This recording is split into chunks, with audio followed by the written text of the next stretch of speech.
मैं हूं प्रीतपाल सिंह। एक नजर अभी तक की खास खबरों पर। विधानसभा 2022 के चुनाव में जुट जाए कार्यकर्ता। निजी कार्यक्रम में बोले जन अधिकारी पार्टी के राष्ट्रीय अध्यक्ष। जन अधिकार पार्टी के राष्ट्रीय अध्यक्ष एवं पूर्व कैबिनेट मंत्री बाबू सिंह कुशवाहा ने कार्यकर्ताओं से आह्वान करते हुए कहा कि कार्यकर्ता एकजुट रहें और आगामी विधानसभा 2022 की तैयारी में लग जाएं। उन्होंने कहा कि भारतीय जनता पार्टी की सरकार जनता से किए वादों पर खरी नहीं उतरी है। जो भी वादे उसने किए थे उसकी असली जामा नहीं पहना सकी। उन्होंने कहा कि कार्यकर्ता जनता तक भाजपा सरकार की जन विरोधी नीतियों और उसके कार्यों को पहुंचाते हुए जनता को जन अधिकार पार्टी की ओर लामबद्ध करने का काम करें तथा साथ में यह भी बताया जाए कि भाजपा के मंत्री ने कहा कि केरल राज्य में लोग शिक्षक एवं तर्कशील हैं, इसलिए वहां की जनता भाजपा को वोट नहीं करती। आज जनपद में आबकारी विभाग की टीमों ने की छापेमारी। उन्नाव, लखनऊ, रायबरेली टीम रही छापेमारी में। जिला आबकारी अधिकारी के निर्देशन में संयुक्त टीम उन्नाव, रायबरेली, लखनऊ आबकारी टीम व स्थानीय पुलिस स्टाफ के साथ ग्राम अशरेंदा व नदी के किनारे रंजीत खेड़ा गौरी में दबिश देते हुए लगभग 40 लीटर कच्ची शराब बरामद करते हुए लगभग 10 कुंटल महुआ लहन नष्ट किया गया व मौके पर 5 भट्टियां नष्ट की गयी तथा आबकारी अधिनियम 62 के अंतर्गत 2 अभियोग पंजीकृत किए गए। भगवान देई पत्नी रामाश्रय निवासी असरेंदा व श्रीमती पत्नी सुरेश निवासी रंजीत खेड़ा को गिरफ्तार कर थाना मोरावा में सुसंगत धाराओं में अभियोग पंजीकृत कराया गया। प्रदीप कुशवाहा उर्फ दीपू भैया एवं अभिषेक कुशवाहा समाज सेवक बिठूर कानपुर की ओर से सभी प्रदेश वासियों को होली की हार्दिक शुभकामनाएं एवं बधाई।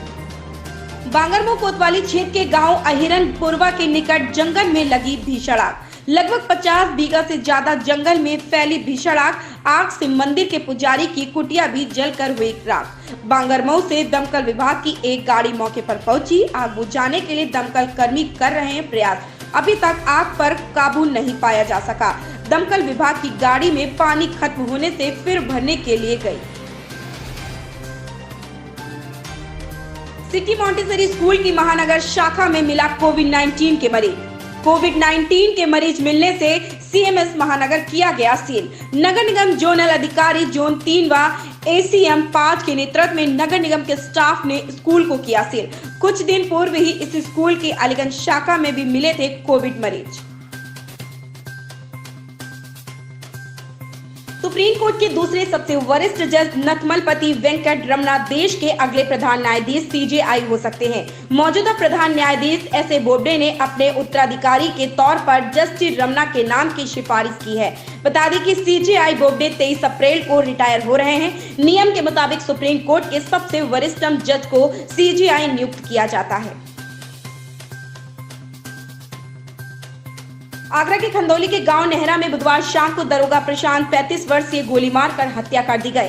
दरोगा प्रशांत कुमार गांव के 2 भाई विश्वनाथ और शिवनाथ के बीच खेत से आलू खुदाई को लेकर हुए विवाद में झगड़े की सूचना पर सिपाही चंद्रसेन के साथ गांव में आए थे। दरोगा के पकड़ने के लिए पीछे दौड़ने पर विश्वनाथ ने तमंचे से फायर कर दिया। दरोगा की मौत हो गई। सनसनीखेज हत्याकांड की जानकारी पर ADG zone Rajeev Krishna, IG एवं सतीश कनिश और एसएसपी बबलू कुमार सहित कई थानों की फोर्स पहुंच गई। देर रात आरोपी की तलाश की जा रही थी।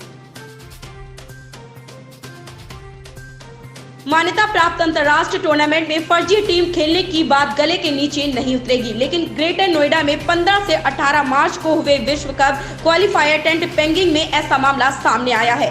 इस टूर्नामेंट में भारतीय घुड़सवारों को नेपाल की फर्जी टीम से खिला दिया गया। इस टीम ने पदक भी जीते हैं। भारतीय घुड़सवारी संघ EFI ने भारतीय घुड़सवारों को नेपाल की टीम से खिलाने की बात स्वीकार कर ली है। EFI ने इस मामले में जांच बिठाने की भी बात कही है। भारतीय रिजर्व बैंक के गवर्नर शक्तिकांत दास ने कहा कि हम सार्वजनिक क्षेत्र के बैंकों के निजीकरण को लेकर सरकार के साथ चर्चा कर रहे हैं और इस संदर्भ में प्रक्रिया को आगे बढ़ाया जाएगा। उन्होंने यह भी कहा कि RBI कीमत और वित्तीय स्थिरता बनाए रखते हुए अर्थव्यवस्था में पुनरुद्धार के लिए अपने सभी नीतिगत उपायों के उपयोग को लेकर प्रतिबद्ध है। कोविड-19 के साए तले हो रहे पंचायत चुनाव के दौरान सतर्कता बरतने को लेकर चुनाव आयोग की ओर से विस्तृत दिशा निर्देश जारी किए गए हैं। इनके मुताबिक चुनाव प्रशिक्षण में शामिल होने वाले कर्मचारियों एवं पोलिंग पार्टियों को रवानगी से पहले प्रत्येक दशा में थर्मल स्क्रीनिंग कराना अनिवार्य होगा। नामांकन के लिए सिर्फ उन्हीं उम्मीदवारों को भीतर जाने दिया जाएगा जिनके पास मास्क होगा। गंगा किनारे कानपुर और उन्नाव जिले के 32 गांव की जमीनों पर मॉडर्न सिटी आवासीय योजना विकसित की जा रही है। नीदरलैंड की तर्ज पर इस योजना को विकसित करने के लिए केडीए बोर्ड की 26 मार्च को होने वाली बैठक में प्रस्ताव लाया जा रहा है। बैठक में अयोध्या डेवलपमेंट प्लान की तर्ज पर सिटी डेवलपमेंट प्लान बनाने, किराए पर उठी कॉलोनियों का किराया बढ़ाने, आगामी वित्तीय वर्ष के बजट सहित 18 प्रस्ताव शामिल किए गए हैं। कमिश्नर के निर्देश पर बुधवार को पावर पॉइंट प्रेजेंटेशन तैयार किया जा रहा है। 5 साल बाद फाइलों से निकली मॉडल सिटी योजना में नगर के 3 गांव कटरे, शंकरपुर, सराय, लुधवा खेड़ा, लक्ष्मी खड़ा और उन्नाव जिले के 29 गांव की जमीनें शामिल हैं। ये थी अभी तक की खबरें। नई और ताजा खबरों के लिए कल आपके साथ फिर मुलाकात होगी। तब तक के लिए धन्यवाद।